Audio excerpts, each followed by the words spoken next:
Hello, this is Mavanway again from Elements of Mind, and I want to say a few words about attitude.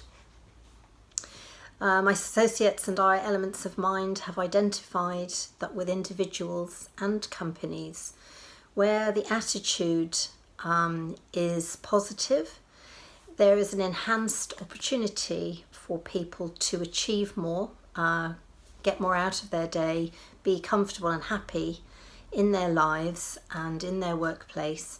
And where the attitudes are negative, there's a more noticeable constraint or restriction on individuals and organisations expressing themselves in the best way they can. What actually is attitude? Well, there's lots of descriptions. You've probably got your own ideas. Attitude is a point of view, a way of thinking. It can be a feeling. It's a frame of mind. It's an approach that we bring to something. A thinking in a certain way. And where does this attitude come from? Well, it comes from our beliefs, our thoughts, and our behaviours. What is really interesting is that our attitude is the number one reason why we succeed or not in almost every aspect of our lives. Beliefs can be self-limiting. They can be motivational and enlightening. And the beliefs we hold come to a large extent from our early life influences, our culture and the social environment that we work in and that we live in, and also what is on trend and how things are portrayed to us in the media does have some influence on us, particularly if people are very young.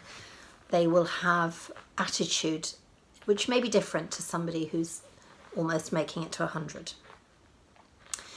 Those belief systems produce thoughts, don't they?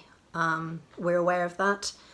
And some of these thoughts are really useful and focus us, but others are overwhelming and they then start to affect our behaviours.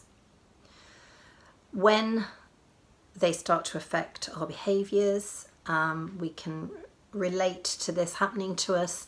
We may start to be unable to concentrate. We may start to feel emotional, either tearful, withdrawn, angry, and we may be very competent at something, but because we've had this cycle of beliefs and thoughts, then our behaviour doesn't always seem authentic to what we're capable of doing versus how we're feeling in that moment.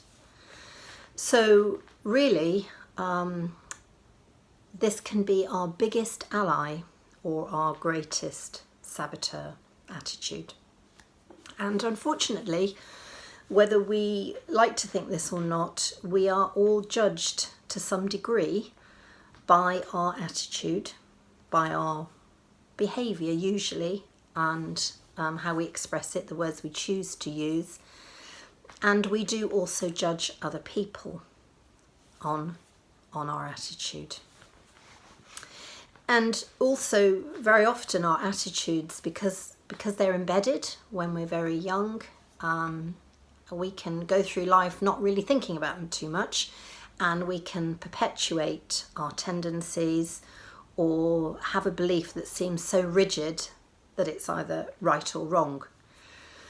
I talked about in my clip on mind having an aisle in a library on attitude, and the good news is that we can actually explore what is already in our mind's library around attitude. We can identify our current attitudes and how well they serve us. Are they helpful? Are they supportive? Or are they making life feel all the more complicated for you? And we believe that to support people around their attitude, helping them find out what their attitudes are, whether they want to embrace them or whether they want to try and change them, can really help people to get the best of all aspects of their lives right now. Attitude. You've got attitude. What do we mean by attitude? I'm Penny, and I'm a partner and co-founder of Elements of Mind Associates. We've developed a format program, and one of the things that we look at in this program is attitude, and people's attitude towards things. So what do we mean by attitude? Attitude is a mixture of beliefs, values, emotions, and mindset. It's a settled way that we choose to think about something, our approach to life. Attitude is the basis for everything in our lives. It determines how we react to everything.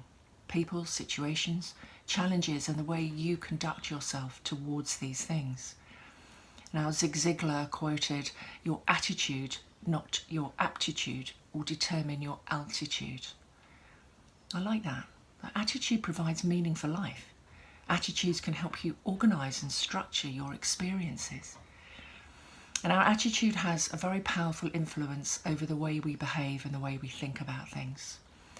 So increasing your awareness of your attitudes allows the opportunity for change.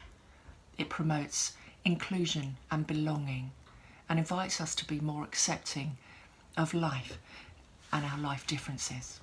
Now, in the world of Winston Churchill, your attitude is a little thing that can make a big difference. Attitude. I see our attitudes as reflections of our mindset, beliefs and values. Now, here are some interesting statistics about why people fail in their job. 15% is due to poor verbal communication skills. 15% is due to problematic bosses or management systems. 20% is due to a lack of training or job-related skills. And 50% is down to personal attitudes and the behaviours that stem from them. Attitude is all about how you bring yourself to your work and your life in general. Attitude affects relationships. Attitude affects how other people respond to us. Attitude directs how we face life's challenges. Attitude reflects what we believe about ourselves.